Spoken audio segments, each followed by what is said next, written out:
Ang statement po na yon na peke po ang war on drugs ni Duterte noong nakarang administrasyon. Ito po ay bunga nung nakalap namin na impormasyon at ebidensya nung kami ay nag-iimbestiga nila Senator Laila de Lima at dun sa aming sariling pagkalap na impormasyon at base na rin dito po sa testimonya, Mr. Chairman, ni Arturo Las Cañas sa ICC na naisumite niya at nagkaroon na rin ng kopya dito po sa Quadcom at doon sa kanyang video. Sinabi niya po na ginagamit lang ang war on drugs ni Duterte para takutin ang sambayan ng Pilipino at takutin ang iba't ibang sektor ng lipunan para hindi siya paghinalaan dun sa kanyang sariling involvement sa illegal drugs. Kaya nga siya na-mention po na siya ang Lord of all drug lords. Ito po ay sinabi niya na mga kasabwat ni Duterte ay sina Michael Yang, Charlie Tan, Sammy Uy. At ito po si Michael Yang ay ayon mismo sa report ni Colonel Acerto na dating Deputy Director of the Drug Enforcement Group of the Philippine National Police. Sinumite niya yung report tungkol sa involvement ni Michael Yang. Dito naman po, dun sa sinasabi niyo po, Mr. Chairman, na si Jimmy Guba na Customs Intelligence Police, sinasabi niya na si Michael Yang ang involved doon sa magnetic lifters na shipment. Ngayon po, lahat po yan ay nakalap namin. Pero ngayon po, kung dahil po doon, tinignan namin kung ano yung ebidensya na pwede naming malink ito. Kaya nga po, binalikan namin yung mga bank accounts na nakalap namin kay Duterte noong 2016. Tinitignan namin kung merong mga pumasok na pagkapirahan dito po sa kanya. At doon nga po kami nakakita na mga deposito sa mga accounts ni Duterte galing po dito po sa grupo ng mga drug lords na ito. At kung papayagan po, Your Honor, meron po akong PowerPoint presentation para po makita po nila kung ano yung sinasabi ko na money trail, paper trail dito po sa drug proceeds ni Mr. Duterte and his family. How many minutes will be your presentation? Ano lang po yan? 5 slides lang po ito. Pero I will focus on the last slide lang ho. Sige, Mr. Chairman. Sige, go ahead, Mr. Trillanes. So, ito po ang sige, doon po sa mga unang slides muna. Ayan. So, ito po yung mga bank accounts na nakalap ko po ito noong 2016. Tapos, ito po ay na-validate na ng Ombudsman na kaparehas nga nung naisumite ng AMLAC sa kanila. Kaya, ano po tayo, kumpiyansa po tayo sa provenance nitong dokumentong ito. So, sige po, next slide. Ito po yung mga iba't ibang mga pumasok na pagkapirahan kay accounts ni Duterte. Tapos, sige po, next slide. Ayan. So, ang total po ng mga credits na pumasok ay 2.4 billion. No? Ngayon, kung ano talaga yung actual total, malalaman po natin yan pagka binuksan po yung accounts. Ngayon po ito, no? Ang pagkakamali po ni Mr. Duterte nung nagtatago siya ng pagkapirahan, ay ginawa niyang joint account yung kanyang anak na si Vice President Sara Duterte. Kaya ito po ay alam po naman natin na exempted sa bank secrecy law ang impeachment. So lalabas po yan lahat. Sige po, next slide. Ito po yung last slide No. Dito po, meron po, ito pong mga transactions na ito, meron pong kay Vice President Sara, meron po kay Duterte, meron po kay Baste Duterte, meron kay Pulong Duterte, at meron po kay Hanilet Abansenya. Ito pong mga ito ay mga managers checks under their name na ang origin po ng account ay yung isa dun sa mga drug lords na minention ni Las Cañas na si Sammy Uy.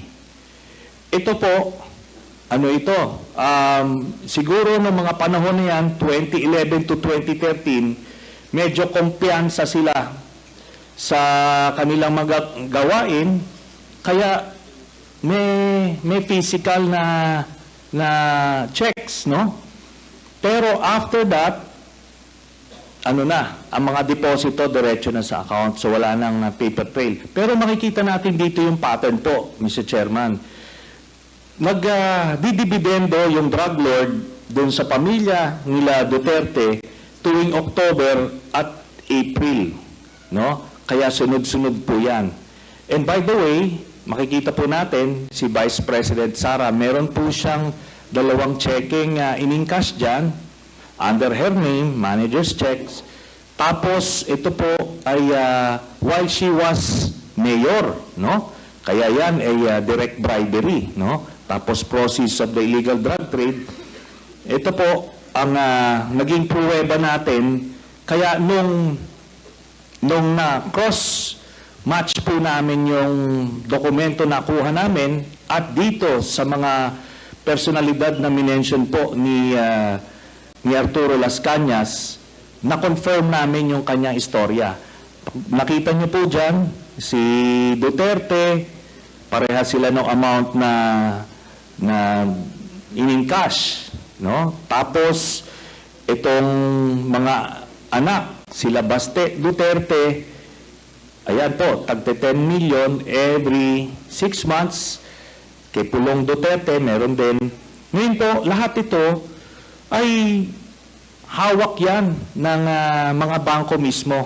Meron silang physical copy, meron silang soft copy netong mga sinasabi na ito. Kaya hindi po yan pwedeng i-deny lang kasi alam naman natin yung mga estilo ni Duterte, mag-a-admit konti pero magde-deny to confuse everyone. Pero ito po yung smoking gun, Mr. Chairman.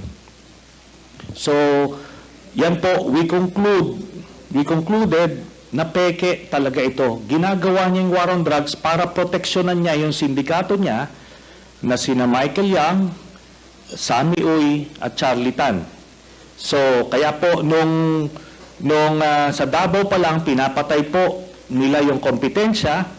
Tapos, nung sila na ang presidente, ginawa nilang National Death Squad, yung nangyari. Tapos si Leonardo nga po yung ginawa niyang point person.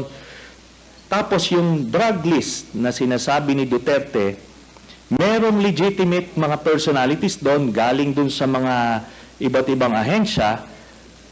Pero pag may kailangan silang isingit na mga kalaban nila sa drug business, sinisingit po nila doon. Kaya nga may mga tinutumba na mga involved din sa illegal drugs kasi kompetensya nila yon sa distribution. Kaya yan po lahat na yan ay napagtagpi-tagpi namin. So, kaya that would explain kung bakit protektado si Michael Yang kahit na may report itong si Colonel Acerto. Tapos hindi lang po yan, nung nilabas po yung report na yon, sa sobrang pagproteksyon nila kay Michael Yang, yung mismong gumawa ng investigasyon, yun yung gustong ipapatay at sinampahan ng kaliwat kanang kaso. Kaya makita natin, dun sa mga drug lord na hindi kasabwat sa sindikato ni Duterte, porsigido siyang patayin, pero doon sa kanilang grupo, itong mga ito na mention, Michael Yang, Charlie Tan at Sammy Oy, protektado hanggang ngayon. Ni nga yung PDEA director ni Duterte na si Wilkins Villanueva, ni hindi nga masama sa drug list hanggang after noong 2022 si Michael Yang. Yun po ang dahilan kasi biniling po sa kanya yan ni Duterte. Salamat po. Mr. Chair, Yeah, please proceed, Congressman Teves. may I Mr. ask Chairman. the former President kung alam niyo po ba na kinasuhan po ni former Senator Trillanes sina Congressman Paulo Duterte, Attorney Mans Carpio for drug smuggling? Hindi ho. Pero kung totoong drug smuggling man sila, they should be prosecuted in court. And if convicted, they should serve sentence in jail. Hindi ko pipigilan yan. Kung anak ko, kung totoo. Ngayon, yung na-reason dito ni ko kilala itong taong to, forgot his name. Your Honor, if there is an iota of truth, ayuta lang, baski konti lang, you can find out, may nilagay siya ng records. Now, I'm willing to execute an affidavit or kayo na lang to summon the banks pursuant to my waiver. Kung may totoo lang baski isa, I will hang myself in front of you. You can summon, I will sign a waiver, all banks, pati yung World Bank ng Amerika. Kung may isang totoo lang nakiting, I will resign and I will ask my daughter to resign and everybody in the family. That is my guarantee. And I will hang myself. Mr. Chairman. May I know... Mr. Chairman. Sir.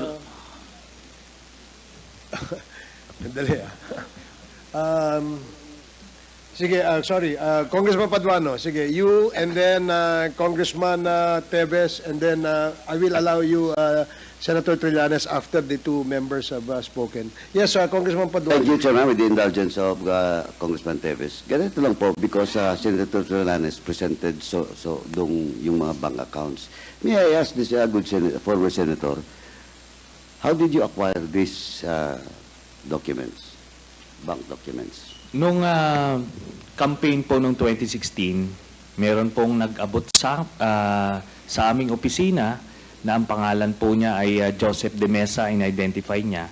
So sinabi niya, meron siyang mga dokumento na pwede namin tignan. So kampanya po yon, hindi po namin nabigyan ng atensyon until siguro a few weeks after, nakita ko po, yun pong nandoon, iba't ibang accounts. Then, chinek namin, binalidate po namin kung totoo yun, no?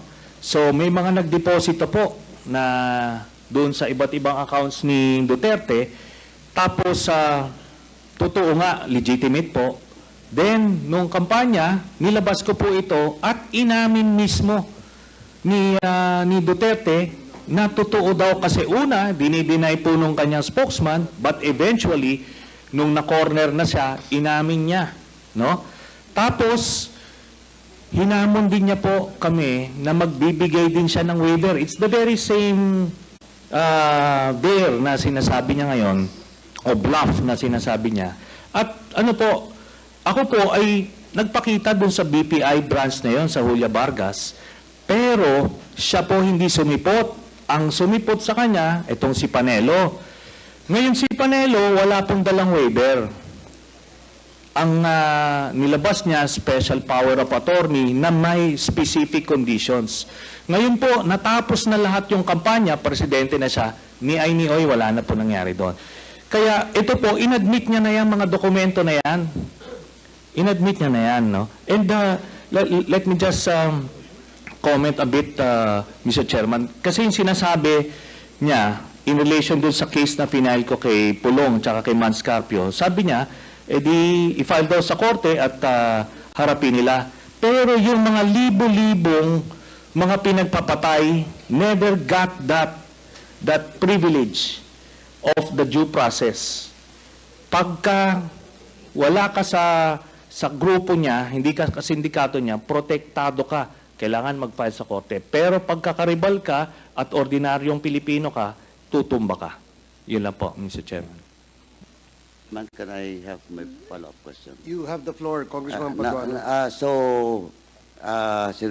Former Senator Trillanes testified that that document was not acquired legally.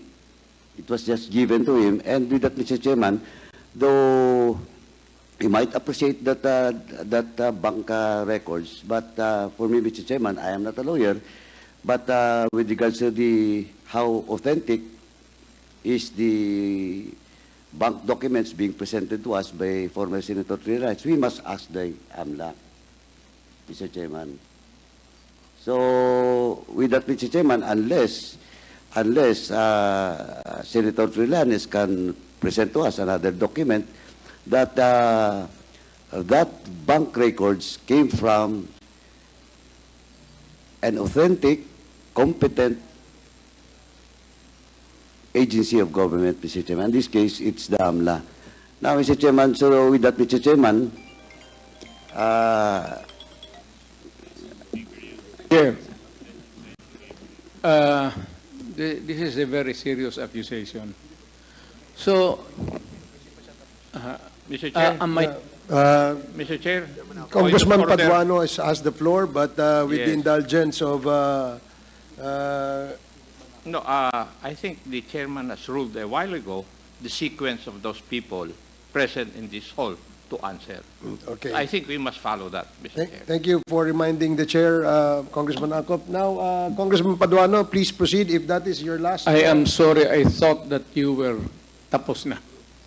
Thank you, Mr. thank President. you, Mr. President. Anyway, Mr. President, now with that, Mr. Chairman, and the former President has, a while ago, has a commitment to waive his right with regards to all the bank accounts that was mentioned by former Senator Trillanes. Now, Mr. Chairman, pwede naman parallel yan. AMLAC, at the same time, yung waiver, if the President, former President, will sign a waiver with regards to all those bank accounts. Thank you, Mr. Chairman. I will sign it, the document, tomorrow. And I will hand it kasi gagawin pa ng abogado. But I said, if there is an iota of totoo yung sinasabi, I will hang myself in your presence. I will invite you all to be a witness. Okay, thank you, Mr. Chairman. Congressman Paduano. Si Congressman Bong Teves, and then I will allow former Senator Trillanes after Congressman Bong Teves. Thank you, Mr. Chair. This is my last question. Siguro naman, first, Mr. President, lahat po na tinanong ko po sa inyo ay galing po yan kay Mr. Jimmy Guban. Not for me. At kasi po ay na-invite na natin siya rito bilang isa sa mga resource person sa mga naunang hearings. And then, may I ask Mr. President, for my last question, given na po na na-acquit si former Senator Laila de Lima sa mga kaso niya tungkol sa drugs, as now, Mr. President, naniniwala pa rin po ba kayo na si former Senator de Lima ay queen of all drugs lords? Sir, I go by what is the reality of the day. Pag sinabi ng korte, inosente si De Lima, inosente si De Lima. Wala tayong magawa dyan. Kung magsabi ang korte, guilty si Duterte, wala rin kayong magawa dyan. That's democratic process. Ibig sabihin po, Wala. nagkamali tayo ng pag-akusa kay former Senator De Lima. Thank you very much, Mr. Chair. Okay, former Senator Trillanes, you are now recognized. Maraming May I- salamat, Mr. Chairman. May I After, be- Mr. President, after the former senator, the chair will recognize you po. May I be given... Yes, yes. Going to the bathroom? Okay, okay. We'll have a 2-minute suspension.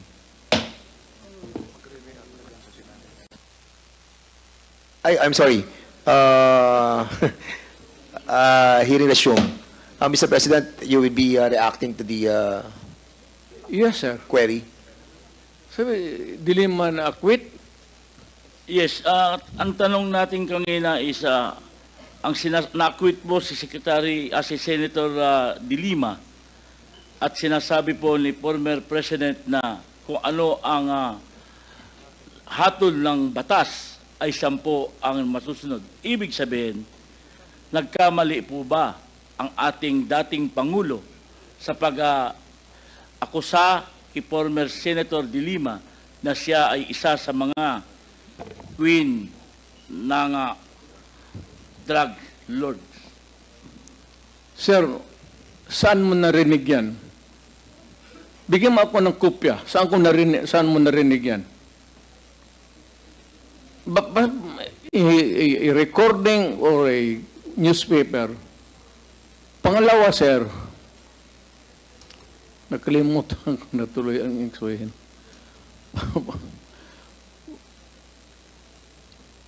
You know,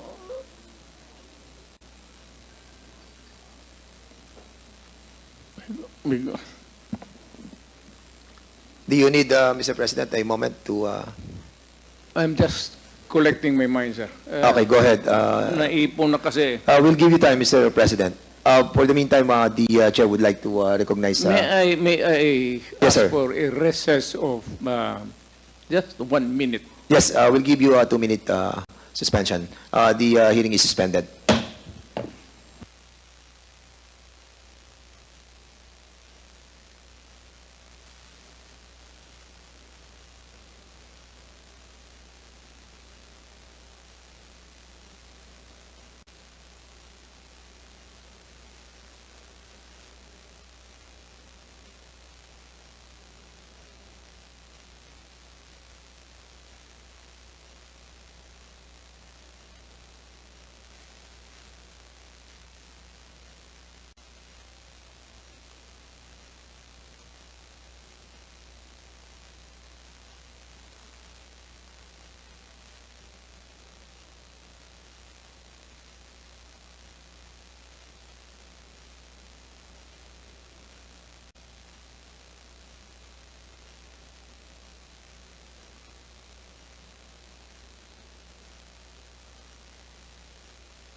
Hearing resumed. Mr. President, Yes, Your Honor. Nalilito na ako kung anong sabihin ko. Pero sabi ko kung if I'm lying or if my statements are falsely stated, if there is an iota of magbigti ako. So, in the same manner na kung magbigti ako si Trillanes, dapat magsabay rin sa akin. Okay, duly noted of your thoughts, Mr. President. Former Senator Trillanes, you're recognized. Maraming salamat, Mr. Chairman. Ito pong dokumentong ito po yung naging basis ko nung plunder case na final ko kay Duterte noong 2016. At ito po ay inimbestigahan ng Ombudsman at ang Deputy Ombudsman, Arthur Carandang, and I think the Quadcom can invite him. Siya ang nag-conduct ng investigation. Humingi siya ng dokumento sa AMLAC at kinonfirm niya. And because of that, tinanggal ni Duterte si Deputy Ombudsman. Now, aside from that, so pwede natin, suggested by Chairman Paduano, na yung AMLAC mismo, unless, since hindi naman na siya incumbent, pwedeng ma-access yun with the waiver. Pero we've been there before. Nagsabi na yan siya na magbibigay siya ng waiver. Puro bluff yan, pero hindi. Kaya nga, mas maganda kung ma-draft na po natin yan ngayon para papirmahan niya yan dito, no? Para wala ng alibay. Pero ito po, I'll be presenting later on, Mr. Chairman, a video of his actual admission of these accounts. No? So, ito naman pong mga cheque na in-encash, in-extract lang namin from that long list. Mga managers' checks po yan, hindi nawawala sa system po yan. And later on, exempted sa impeachment cases, kaya pwede po lumabas yan, ipepresenta po yan. That's the smoking gun ng proceeds of the illegal drug trade ng Duterte crime family. Salamat po, Chairman. Thank you very much, Sir, former I have to Senator respond Trillanes. to it.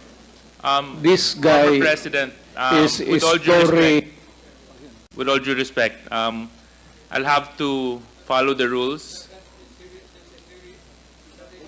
Yeah. I will give you time later, Mr. President. I will give you time later. Just so that we can put to rest this issue of waivers, because it's been going back and forth. Will the former president be okay that if we draft the waiver now, that it be signed today instead of tomorrow? Will you be fine with that, Mr. President? Anong kapalit, sir? Hindi. Sampalin ko siya sa publiko. Hindi, wala naman. Ngayon na. Wala pong galunan. Mr. Chairman. I'll give you, sasampalin ko sa Mr. Chairman. Session suspended. Session suspended.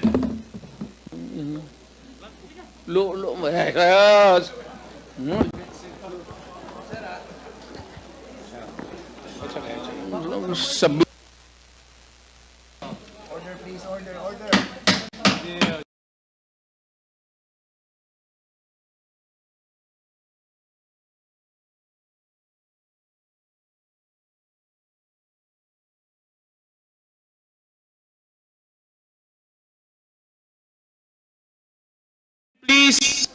Please observe proper decorum.